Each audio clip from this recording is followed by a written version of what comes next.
Hello guys, welcome back to my channel. അപ്പോൾ എൻ്റെ video ആദ്യമായിട്ട് കാണുകയാണെങ്കിൽ സബ്സ്ക്രൈബ് ചെയ്യുക, അടുത്തുള്ള ബെൽബട്ടൺ എനേബിൾ ചെയ്യുക. അപ്പോൾ ഇതൊരു സൺഡേ വ്ളോഗായിരുന്നു. അപ്പോൾ എഡിറ്റ് ചെയ്യാനുള്ള മടി കാരണം ഇത് കുറച്ച് ദിവസം കഴിഞ്ഞിട്ടാവും ഈ വീഡിയോ വരാം. അപ്പോൾ ഞങ്ങളെല്ലാവരും കൂടെ വല്യമ്മയുടെ അവിടേക്ക് പോവാണ്. അമ്മയ്ക്ക് ലീവായതുകൊണ്ട് തന്നെ ഞങ്ങൾ പോകാമെന്ന് വിചാരിച്ചു അങ്ങോട്ട്. പിന്നെ ഓണത്തിന് അങ്ങോട്ട് പോയിട്ടുണ്ടായിരുന്നില്ല, വല്യമ്മ അവിടെ ഉണ്ടായിരുന്നില്ല, കൊടൈക്കനാൽ ടൂർ പോയിരിക്കായിരുന്നു. അതുകൊണ്ട് ഞങ്ങൾ പോകാമെന്ന് വിചാരിച്ചു ഞായറാഴ്ച. അപ്പോൾ ഞങ്ങൾ തൃപ്രയാർ കൂടിയിട്ടാണ് പോണത് കൊടന്നൂർക്ക്. അപ്പോൾ ചായയൊക്കെ കുടിച്ചിട്ടാണ് പോണത്. എന്താ വെച്ചാൽ സൺഡേ ആണ്, ബസ്സൊന്നും അങ്ങനെ ഇല്ല. നല്ലപോലെ ലേറ്റായി. പിന്നെ ഒരു 11 മണി 12 മണിയൊക്കെ ആയിട്ടുണ്ടായിരുന്നു.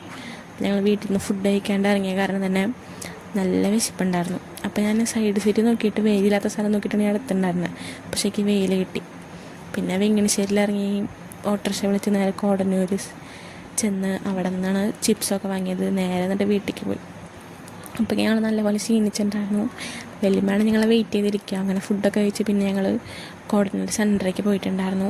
വല്യമ്മയുടെ ബർത്ത്ഡേ വെള്ളിയാഴ്ച ആയിരുന്നു. അപ്പോൾ ഞായറാഴ്ച ഞങ്ങൾ ചെറുതായി ഒന്ന് സെലിബ്രേറ്റ് ചെയ്യാമെന്ന് വിചാരിച്ചു. അങ്ങനെ കേക്ക് വാങ്ങാൻ വേണ്ടി പോയതാണ്. അപ്പോൾ കേക്ക് വാങ്ങി വന്നിട്ട് നമ്മൾ നേരെ കേക്കൊക്കെ കട്ട് ചെയ്ത് അങ്ങനെ അതൊക്കെ കഴിച്ചു. പിന്നെ ഞങ്ങൾ വർത്തമാനം പറയാൻ വേണ്ടിയിട്ട് ഫ്രണ്ടിൽ പോയിരുന്നപ്പോഴാണ് മാമനൊരു പൊതിയായിട്ട് വന്നത്.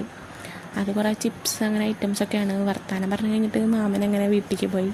അമ്മായിയൊന്നും വന്നിട്ടുണ്ടായിരുന്നില്ല, മാമ മാത്രമേ ഉണ്ടായിരുന്നുള്ളൂ. പിന്നെ ഒരു 7:30 ആയപ്പോൾ ഞങ്ങൾ ഫുഡൊക്കെ കഴിച്ചിരുന്നു. ശ്രീകൃഷ്ണൻ്റെ ആയതുകൊണ്ട് തന്നെ നല്ല ബ്ലോക്ക് ഉള്ളതുകൊണ്ട് അനീഷേട്ടൻ വരാൻ നല്ലപോലെ നേരം വൈകി.